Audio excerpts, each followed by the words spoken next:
So okay. And but if you want to meet together to talk it out, not in a mediation way, but in a like a safety for our child way, we Well, can do that. well, I would prefer to do things where it's about both of you too, especially because the matter's already been addressed for the last month, I mean, or at it least it's being hasn't monitored. it hasn't, like I said, it hasn't been addressed because it's just one side, right? But we're talking about suicide. He hasn't told me when he's home with me, I want to commit suicide with home. So I got a phone Mm-hmm. call from him at from mom's saying that I want to commit suicide, and then that's how it was addressed. And then when he came home, I addressed it with him, and again, he has not shown any indications that that has been an issue. However, mom is saying that it is, but because there's no communication between both of us, I'm getting my information from an 8 year old, you know, and Yeah. I'm his dad. Now, he doesn't want to upset me, doesn't want to hurt my feelings and stuff like that because I'm his pops.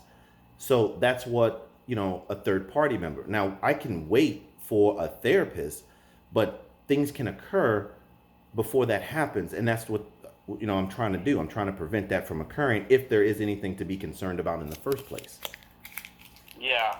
Um, But mom, like I said, but mom is not going to agree for a sit down, right? Like, because that was the case, I wouldn't have called because I could just sit down with mom and we can sit down with the kids and address this, you know, together. Yeah, it's just hard because it happened a month ago, and there's been a lot of talk about it, and it's if it would have come to me, it would have been a completely different story. But it sounds like it happened a month ago. How long ago did you hear from him about it?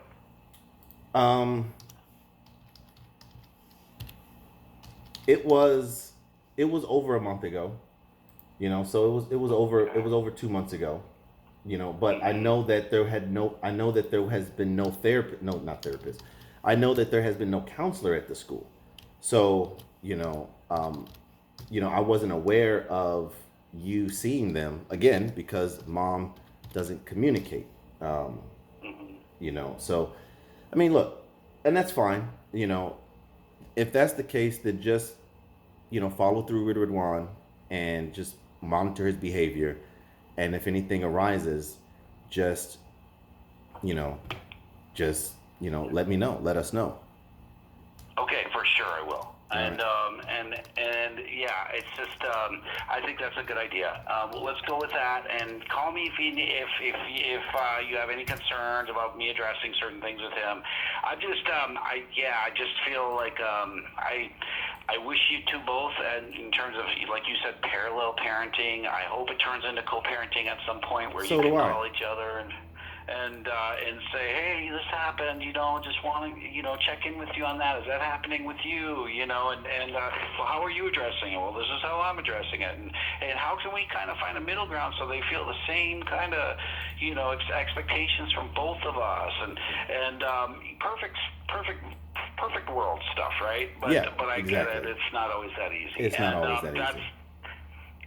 that's my encouragement. And I get it. It's like, no, yeah, of course, like, yeah, who wouldn't want that? It's just, but I just encourage that, and I encourage that communication, and just that sort of belief that someday, wow, maybe we can do co-parenting, because I don't know, I'm kind of a little worried about not Layla, I'm a little worried about Ridwan.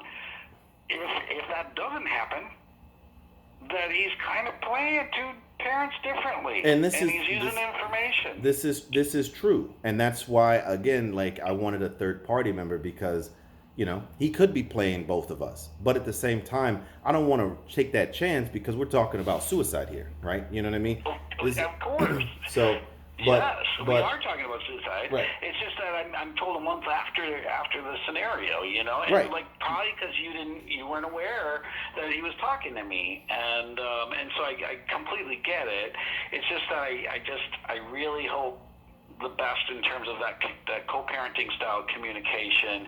So so these things don't happen a month later, and that sort of thing. And it's like, and then all of a sudden, hey, Dino, I want you to know that this was said. I mean, there was again, he tried to pull me in to try to pit me against you, and I'm like, I'm not, he didn't do anything. You're not telling me he hit you or anything like that. I can't do anything. I mean, it's like, and then I told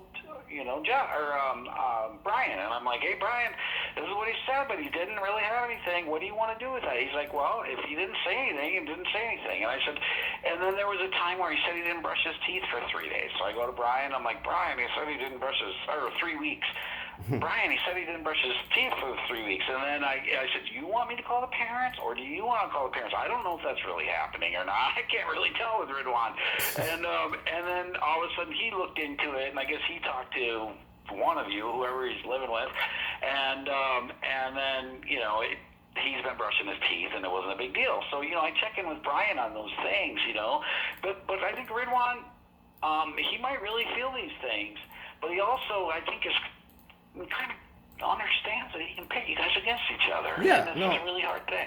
I'm totally aware of that, and Yeah. I'm aware that the kids are aware of things that I wish that I was able to hide. And one of the things is that mom and I don't communicate, and I'm aware that the kids are aware of that. And with that awareness comes the understanding that they can use that against us, right? They can use it.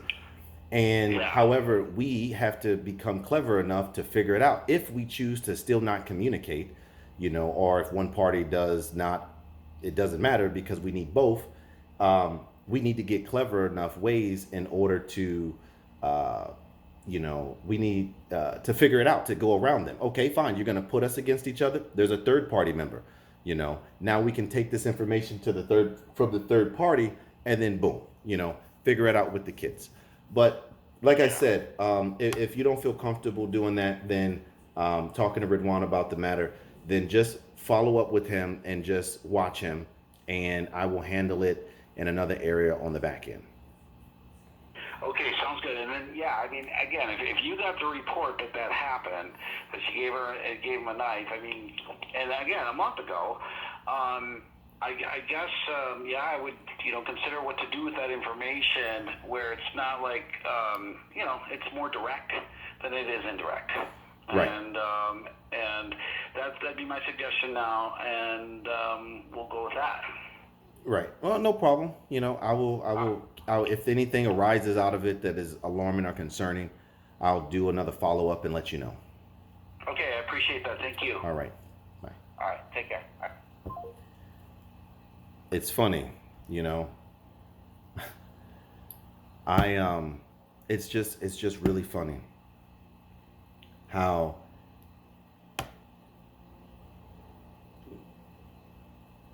I inform you as a counselor that my son wants to commit suicide, and that he expressed this, and mom gave him a knife, and your response is, oh, I want to have a meeting with mom, you, and the kids.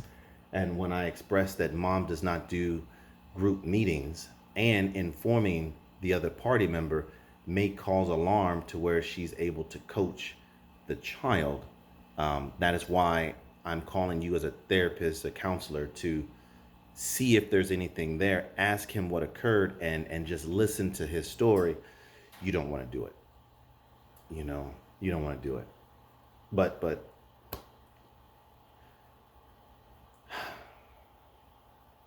yeah. Whether it was a year ago, a month ago, doesn't matter. Right? There's a child that says that he wants to commit suicide, and the caregiver gave him a tool to do so. The world we live in, right?